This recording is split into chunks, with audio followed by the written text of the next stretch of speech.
اعوذ باللہ من الشیطان الرجیم بسم اللہ الرحمن الرحیم الحمد للہ رب العالمین والصلاة والسلام علی محمد وآلہ الطاہرین سیما بقیت اللہ العظم اللہم اجل ولیک الفرج۔ اخلاق و تربیت کے حوالے سے ہم نے کچھ حد تک انسان شناسی پر گفتگو کی ہے، چونکہ انسان شناسی اہم ترین نقطہ ہے تربیت میں، کہ عام طور پر اس پہ گفتگو کم ہوتی۔ ہم اپنے آپ کو پہچانیں کہ قرآن مجید نے جو 3 قسم کے نفس مطرح کیے ہیں، بیان کیے ہیں، کہ ہم ان میں سے کیا ہیں، اور اس کے بعد جو ہے وہ اپنی تربیت کی جو ہے وہ راہیں ڈھونڈیں اور کہاں سے آغاز کریں۔ اس پر کافی گفتگو ہو چکی ہے۔ انسان شناسی کے بعد اہم ترین جو نقطہ ہے جو انسان کی تربیت میں کردار ادا کرتا ہے، وہ امام شناسی ہے، چونکہ ہم اس وقت تاریخی اعتبار سے جو ہے وہ امام کے دور میں ہے، اس لیے کہتے ہیں کہ زمان شناسی بھی اہم ہے۔ زمانے کے اعتبار سے جو ہے ہم تقریباً دنیا کے آخری دور میں ہیں، چونکہ یہ وہ دور ہے جس میں 1,24,000 نبی گزر چکے ہیں، اور آخری نبی کی ہم امت ہیں، اور اس آخری نبی کے آخری وصی کے دور میں ہیں۔ تو اس اعتبار سے قیامت کے قریب ترین جو دور ہے ہم اس میں ہیں۔ البتہ اس قیامت سے پہلے ابھی اس آخری وصی کا ظہور ہونا ہے، اور ایک الہی حکومت بپا ہونی ہے، اس نے بھی کافی عرصہ جو ہے اس حکومت میں چلنا ہے۔ لیکن مجموعی طور پر اگر یہ دنیا کو بنے ہوئے کروڑوں سال ہیں، تو ہم اس دنیا کے آخر میں ہیں اس وقت۔ تو اب اس دور کے اندر امام شناسی اس لیے مہم ہے کہ چونکہ ہم امام کے زمانے میں ہیں۔ اب ضرورت امام کیا ہے؟ ضرورت امام وہی ہدایت ہے، جسے میں نے پچھلی دفعہ بھی بیان کیا کہ اصل میں ائمہ کا جو فلسفہ ہے وہ ہدایت دینا ہے، حتیٰ کہ وہ انبیاء جنہیں اللہ نے قرآن مجید کے اندر امام قرار دیا تھا، ان کے بارے میں بھی پروردگار یہی فرما رہا ہے۔ مثلا آپ سورہ انبیاء میں دیکھیں، خدا نے کچھ انبیاء کا نام لیا اور اس کے بعد فرما رہا ہے کہ وَجَعَلْنَاهُمْ أَئِمَّةً يَهْدُونَ بِأَمْرِنَا، کہ ہم نے انہیں امام قرار دیا تاکہ وہ ہمارے احکام، ہمارے فرامین کی روح سے ہدایت دیں۔ اصل کام جو ہے وہ امام کا جو ہے وہ ہدایت دینا ہے۔ نبی یا امام دونوں حجت خدا ہیں۔ کچھ ہستیاں صرف نبی ہیں، نبی یعنی خبر دینے والا۔ اب خبر جو ہے وہ بشارتیں بھی ہیں، مبشر کہلاتا ہے نبی، اور ڈرانا بھی ہے، منذر کہلاتا ہے۔ لیکن کچھ جو ہے وہ نبی ہونے کے ساتھ ساتھ امام بھی تھے۔ امام یعنی ہدایت دے، اس کا تزکیہ نفس کرے۔ اس لیے بعض جو ہیں وہ ہستیاں وہ نبی بھی تھیں اور امام بھی تھیں، اور بعض ہستیاں صرف نبی تھیں۔ جیسے ہمارے پیغمبر جو ہیں وہ نبی بھی ہیں اور امام بھی ہیں۔ آپ سورہ جمعہ میں دیکھیں پیغمبر اسلام صلوات اللہ علیہ کے بارے میں کہ وہ یزکی ہیں ویعلمہم الکتاب والحکمہ، پیغمبر دونوں کام کر رہے ہیں، تزکیہ نفس بھی کر رہے ہیں اور کتاب و حکمت کی تعلیم بھی دے رہے ہیں۔ حضرت ابراہیم بھی نبی بھی تھے، امام بھی تھے۔ اب ہم جو ہیں وہ ائمہ کے دور میں ہیں۔ یہ وہ ہستی ہیں کہ جو نبی تو نہیں ہیں، امام ہیں۔ نبی اس لیے نہیں ہے کہ اللہ کے آخری پیغامات آ چکے ہیں، اب مزید نبی کی ضرورت نہیں ہے۔ ہاں، امام کی ضرورت ہے، تزکیہ نفس کرنے والے کی ضرورت ہے، ہدایت دینے والے کی ضرورت ہے، وہ ہر دور میں چونکہ ضرورت ہے۔ اس لیے آپ دیکھیں کہ پروردگار نے سورہ رعد میں پیغمبر اسلام صلوات اللہ علیہ کو فرما دیا تھا کہ انت منذر ولکل قوم ہاد، کہ آپ جو ہیں بے نوان نبی، خدا کے پیغامات، خدا نے جن چیزوں سے ڈرایا ہے وہ آپ نے پہنچا دیے ہیں، لیکن ہر قوم کے لیے ہادی ہے قیامت تک۔ جب تک انسان باقی ہیں ان کے لیے ہادی بھی باقی ہے، ہادی ہونا بھی ضروری ہے، چونکہ ہادی وہی ہے جو پیغامات ہدایت کو پہنچانے کے ساتھ ساتھ عملی طور پر لوگوں کا تزکیہ کرے۔ ہم نے عرض کیا تھا کہ اپنے تزکیہ نفس کے اندر امام سے مدد مانگنی چاہیے۔ یہاں امام شناسی کی بحث کرتے ہیں کہ کس امام سے، کون امام۔ اب یہاں امام شناسی بہت اہم ہے، اس لیے مکتب تشیع جو ہے وہ بہت زیادہ امام شناسی پر زور دیتا ہے، کیونکہ اصل میں امام کی شناخت سے ہی ساری چیزوں کا پتہ چلے گا، دین کا پتہ چلے گا، ہدایت کا پتہ چلے گا، حتیٰ کہ توحید کا پتہ چلے گا۔ کسی نے مولا امام حسین علیہ السلام سے سوال کیا کہ معرفت پروردگار کیا ہے، تو آپ نے فرمایا کہ واجب الاطاعت امام کی معرفت اصل میں معرفت پروردگار ہے، کیونکہ واجب الاطاعت امام جو ہے وہ آپ کو بتائے گا کہ رب کیا ہے، رب کی کیا صفات ہیں۔ امام کے تبدیل ہونے سے رب تبدیل ہو جاتا ہے، اور اس بات کو ہم جانتے ہیں۔ اب آپ دیکھیں ہمارے جتنے بھی ارد گرد مکاتب ہیں، یہ بھی بظاہر اہل توحید ہیں، لیکن ان کی توحید کہاں اور ہماری کہاں۔ یہ خدا کو جسم دیتے ہیں، یہ خدا کے دیکھنے کے قائل ہیں، حتیٰ کہ نعوذ باللہ اللہ کی جو ہے وہ ٹانگ جو ان کے تصور میں ہے اس کو جہنم میں بھی پہنچاتے ہیں۔ عجیب جی باتیں خدا کے بارے میں۔ یہ انسانی شکل دیتے ہیں خدا کو، کہتے ہیں خدا زمین پر چلتا پھرتا ہے، خدا کی کرسی ہے، خدا آسمان سے اترتا ہے، وہ ذات جو منزہ ہے، لیس کمثلہ شیء، جس کی مثل کچھ بھی نہیں ہے۔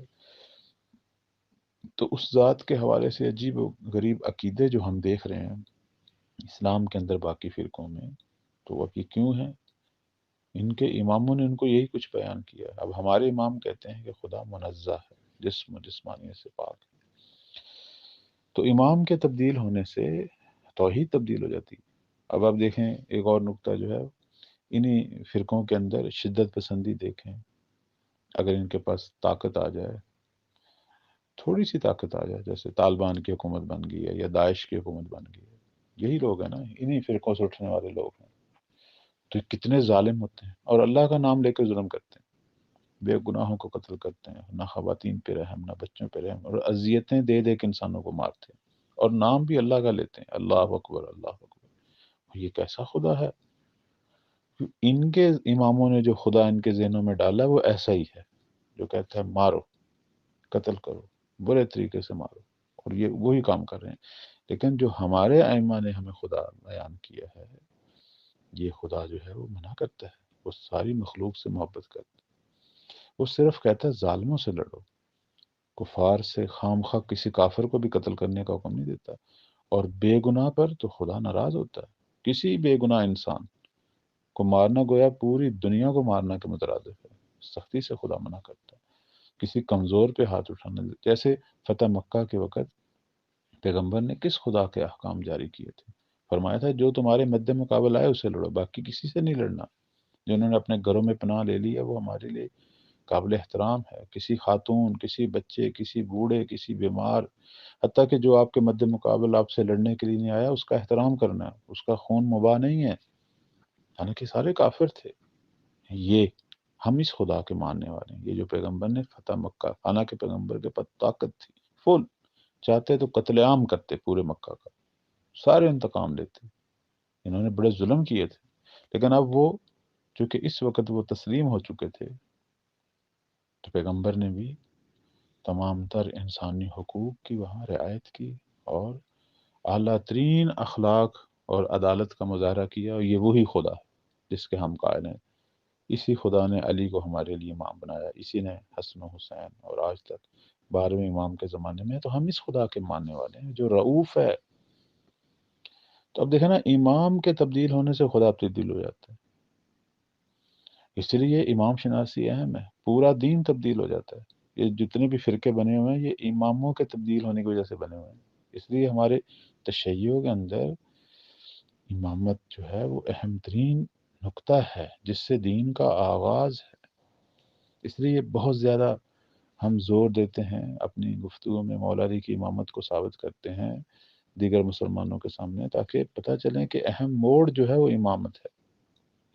امام بتائے گا نا کہ خدا کی کیا صفات ہیں، دین کیا ہے، کیونکہ وہ سارا دین جو اللہ کی طرف سے، جس میں توحید بھی ہے، تمام عقائد، تمام فقہی احکام، تمام اخلاقی احکام، وہ نازل ہو چکا ہے رسول اللہ پر، اور رسول اللہ نے اپنے زمانے میں جتنا بیان کرنا تھا کر دیا، باقی کس کے پاس ہے؟ باقی انہیں اماموں کے پاس ہے، اور ہر امام نے اپنے دور میں بالتدریج بیان کیا ہے، اور ہم جس امام کی امت میں ہیں، انہوں نے بھی جب ظہور کرنا ہے تو باقی ماندہ بیان کرنا ہے۔ کامل آ چکا ہے لیکن بیان تو بالتدریج ہو رہا ہے. تو اب امام کی طرف رجوع سے آپ دیکھیں پورا دین تبدیل ہو جاتا ہے. اب ہمارے ائمہ نے جو دین کی تشریح کی، وضو کا طریقہ بتایا، نماز کا طریقہ بتایا، وہ ان کے اماموں نے دیکھیں کیا کیا. جو عقائد ہمارے ائمہ نے بیان کی، ہم جس انداز سے عصمت کو بیان کرتے ہیں، ہم جس انداز سے تنزیہ اور تقدیس پروردگار بیان کرتے ہیں، کوئی بھی نہیں کرتا. دیکھیں رسول اللہ نے ایک عمل جو ہے وہ دن میں 5 بار کیا تھا. نماز 5 بار پڑھی تھی، 5 بار وضو کیا تھا. جو کام دن میں 5 بار ہو رہا ہے اس میں اتنا اختلاف ہے. وضو کا طریقہ چینج ہے، نماز کا طریقہ چینج ہے. کیوں؟ امام چینج ہے. تو اب ہمیں کیسے پتا چلے گا کہ صحیح وضو کون سا ہے، صحیح نماز کون سی ہے؟ وہ امام سے پتا چلے گا. امام وہ اہم موڑ ہے جس سے پورا دین روشن ہوتا ہے، توحید روشن ہوتی ہے. تو بس امام جو ہے وہ بعنوان ہادی ہے، وہ ہمیں ساری ہدایت دے رہا ہے. وہ اصل دین بھی بیان کر رہا ہے اور ہمارا تزکیہ نفس بھی وہی کرے گا. جیسے خود امام زمانہ ہم جن کی امت ہیں ان کے بارے میں روایات یہ بیان کرتی ہیں کہ جب ظہور فرمائیں گے مسح علی رؤوسہم، لوگوں کے سروں پہ جو ہے وہ ہاتھ رکھیں گے. فجمع بہ عقولہم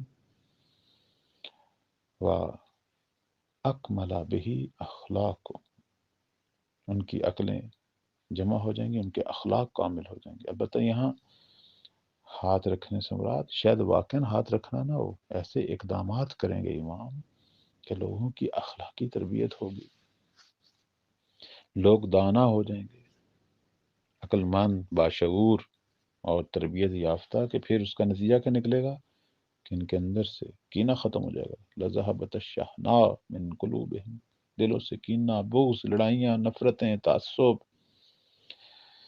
یہ خواہشات نفسانی کی وجہ سے جو طرح طرح کے فتنے گھروں میں پڑے ہوتے ہیں، محلوں میں، شہروں میں، سب ختم ہو جائیں گے.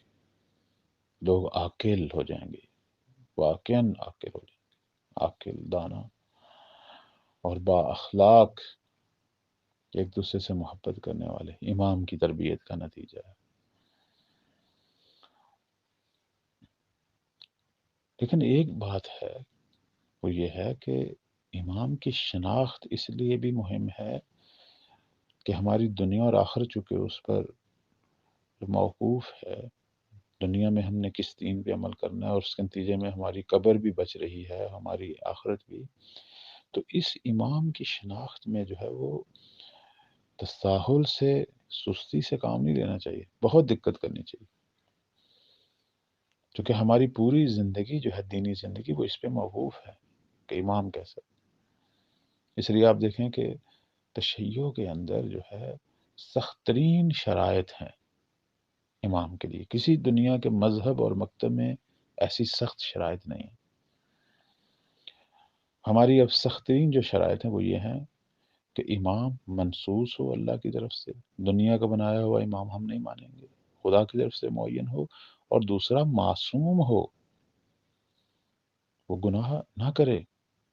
یعنی یہ شیعہ مذہب کی احتیاط ہے. یعنی ہم نے چونکہ خدا تک پہنچنا ہے، دین تک پہنچنا ہے، تزکیہ نفس تک پہنچنا ہے، تو ہم سخت ترین شرائط رکھتے ہیں کہ جو امام منصوص اور معصوم ہوگا اسے ہم امام مانیں گے. یعنی یہ اب سخت ترین شرط ہے، معصوم، کوئی گناہ نہ کرے، نہ گناہ کبیرہ، نہ صغیرہ، نہ صاف، نہ نسیان، کچھ بھی نہ اس سے ہو، نہ خطا، کچھ بھی نہ ہو.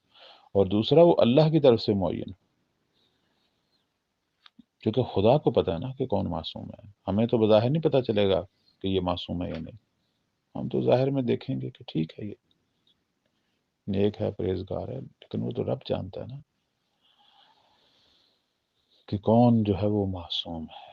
اس لیے تفقہ فی الدین ضروری ہے. دین کے اندر کچھ نہ کچھ تحقیق اس لیے ضروری ہے کہ آپ امام حق تک پہنچیں، اس کی معرفت حاصل کریں. اور یہ واجب ہے ہر آدمی پر، امام شناسی. اس لیے آپ دیکھیں وہ جو حدیث ہے معرفت امام والی کہ من ماتا ولم یعرف امام زمانہ ہی ماتا میتۃ جاہلیہ، جو شخص زمانے کے امام کی معرفت نہیں رکھتا وہ جاہلیت کی موت مرتا ہے، یعنی وہ اسلام کی موت نہیں مرتا، اسے پتہ ہی نہیں ہے اسلام کیا ہے، کیونکہ اسلام تو امام نے بتانا ہے نا، امام حقیقی نے بتانا۔ لہذا ایک اہم ترین جو نقطہ ہے وہ یہ ہے کہ آغاز جو ہے امام کی معرفت سے ہو۔ اگر ہم نے دین پڑھنا، اس میں پھر ہمیں علمی فوائد بھی ہیں، دین کے بارے میں ہماری معلومات بھی بڑھیں گی، اور جو ہمارا موضوع ہے وہ یہ ہے کہ ہم تزکیہ نفس اور اپنی تربیت نفس پر بھی جو ہے وہ ہم انشاءاللہ جو ہے اس کو بھی بہتر طریقے سے اسے حاصل کریں گے، اور چونکہ امام ہمارا مربی ہے نا، اس سے مدد لیں گے۔ بینوان مثال میں پیش کر رہا ہوں، ہم نہ صرف کہتے ہیں کہ امام معصوم ہو اور منصوص ہو، بلکہ ہم کہتے ہیں کہ امام وہ ہے کہ جس کے اندر باقی تمام صفات بھی دنیا میں سب سے زیادہ اس کے اندر ہوں۔ مثلا سخی ہے تو اس سے بڑھ کر کوئی سخی نہ ہو، اس سے بڑھ کر کوئی متواضع نہ ہو، اس سے بڑھ کر کوئی اپنے نفس پر تسلط رکھنے والا نہ ہو، اس سے بڑھ کر کوئی شجاعت رکھنے والا نہ ہو۔ اب یہی لفظ شجاعت ہے کہ امام سب سے زیادہ شجاعت۔ اب شجاعت کا جو ہم معنی لیتے ہیں وہ عام طور پر لیتے ہیں میدان جنگ والا، حالانکہ شجاعت وسیع معنی رکھتا ہے۔ شجاعت یہ ہے کہ راہ پروردگار پر ثابت قدمی ہے، اور اس میں ہر قسم کی تکلیف، ہر قسم کی مصیبت کو برداشت کریں، لیکن راہ خدا سے ایک قدم بھی پیچھے نہیں ہٹنا بلکہ آگے بڑھنا، چاہے یہ جو تکلیفوں کا میدان ہے وہ دنیا کا ظاہری میدان ہو جہاں اسلحے سے جنگ ہو رہی ہے، یا ہمارے نفس کا میدان ہو، وہاں بھی جنگ جاری ہے نا۔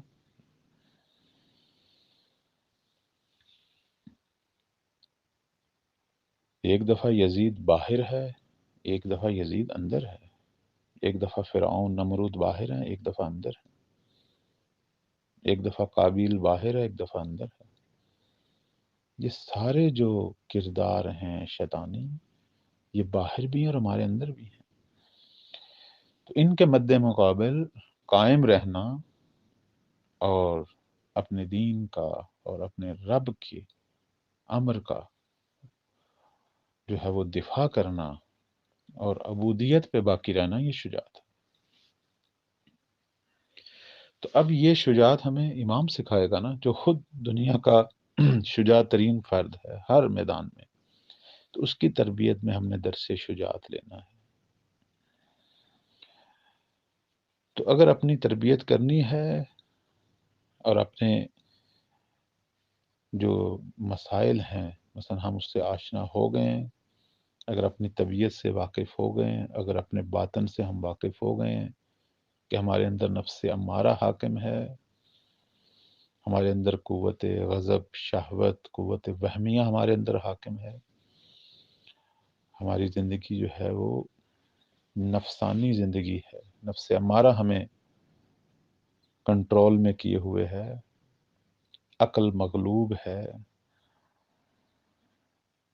ہمارے اندر وجدان ضمیر جو ہے وہ کمزور ہو چکا ہے، اس صورت میں امام کی تربیت میں قرار پائیں۔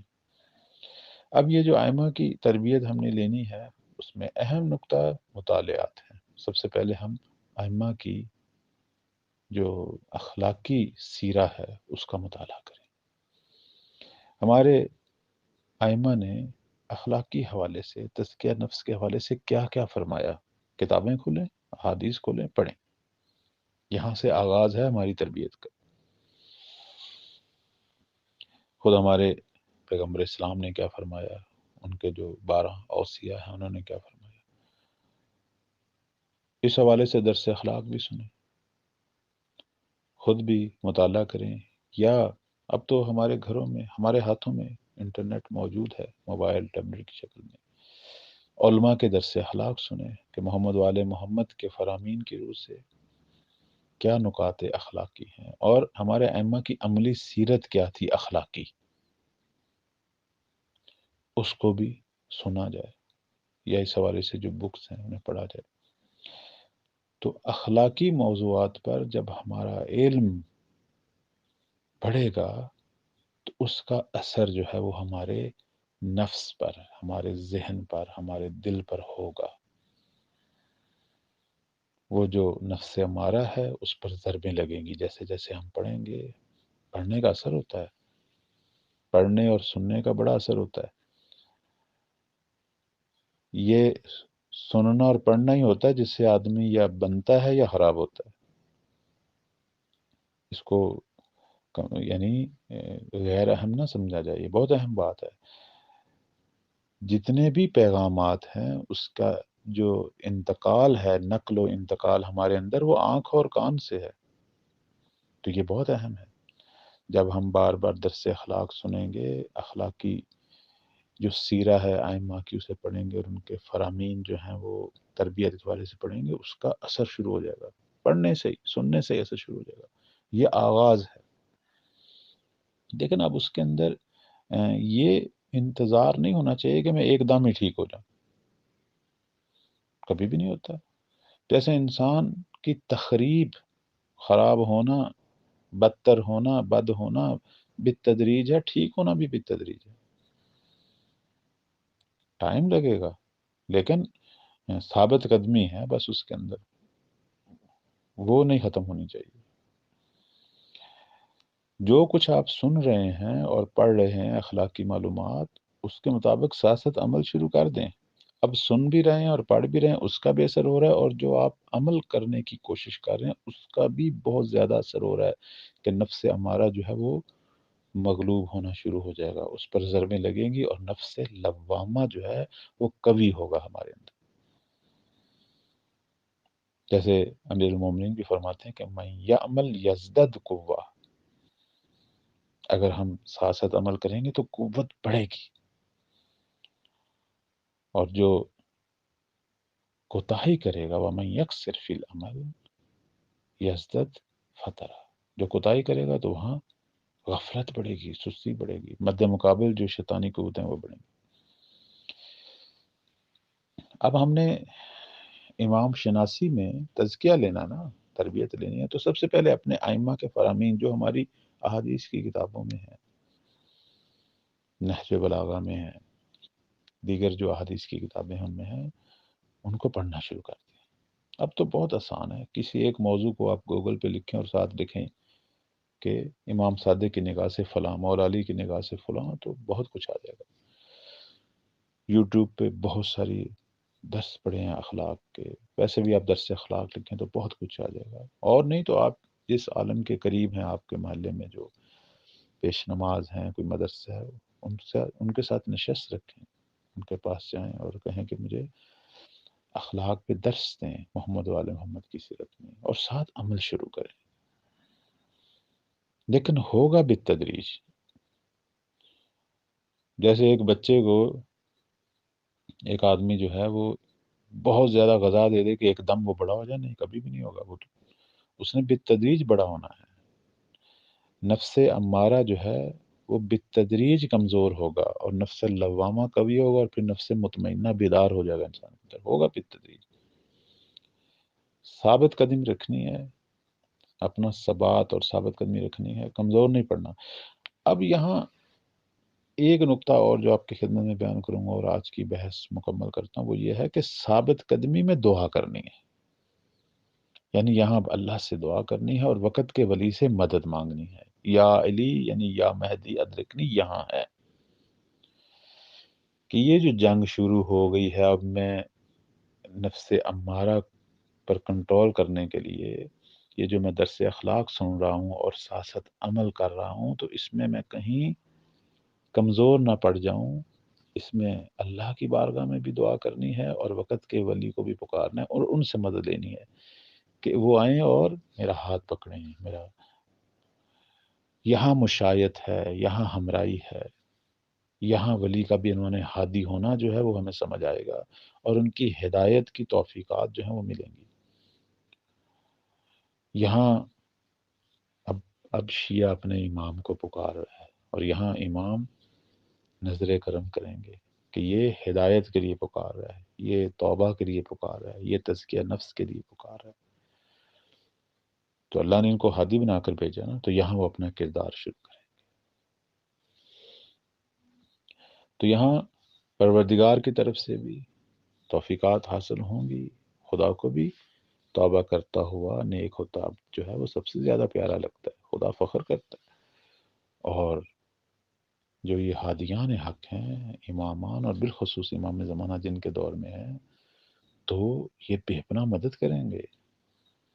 یہ آئے ہی اسی لیے ہیں کہ ہمیں گناہوں کی، خطاؤں کی، ظلمات سے نکالیں، پاکیزگی کی، اور یہ تک توبہ اور پاکیزگی اور مغفرت اس کے نور میں لائیں. اور یہ وہ ہستیاں جو خود پاکیزگی کے مراحل پر فائز ہیں، ان کے اوپر آیت تطہیر نازل ہے. یہ خود پاک ہیں، پاک مزاج ہیں، اور پاک اصحاب اور پاک شیعوں کو پسند کرتے ہیں، اور اپنی محفل میں پاک لوگوں کو پسند کرتے ہیں. اور جتنے پاک لوگ بڑھیں گے، خود ہمارے ائمہ اتنے قوی ہوں گے، اور دنیا پر بالآخر پاک نظام، پاک احکام، دین اسلام نافذ ہو. تو اپنی تربیت نہ کہ صرف جو ہے وہ اپنی مدد ہے، اپنے زمانے کے امام کی مدد ہے، اور اپنے خدا کے دین کو دنیا پر نافذ کرنے میں بھی یہ مدد ہے. یعنی ہمارا یہ کام کتنی جگہ پر اثر دکھائے گا. انشاءاللہ اس گفتگو کو جاری رکھیں گے، اور اس کے اندر کچھ اور مراحل بھی ہم نے طے کرنے ہیں. پروردگار سے دعا ہے کہ اللہ تعالی ہم سب کو توفیق دے پاکیزہ زندگی گزارنے کی، اپنے تزکیہ نفس کی. اور اس حوالے سے پروردگار توفیق دے کہ ہم اس قابل ہوں کہ اپنے امام حق کو پہچانیں، ہادی برحق کو پہچانیں، اور ان سے ہدایت لیں انشاءاللہ. اور ان کی ہدایت کے زیر اثر اپنے نفس کی تربیت کریں، اور خدا کے نیک اور پاکیزہ عبد بنیں، اور اپنے وقت کے امام کے پاکیزہ ناصر بنیں انشاءاللہ. والسلام علیکم ورحمۃ اللہ.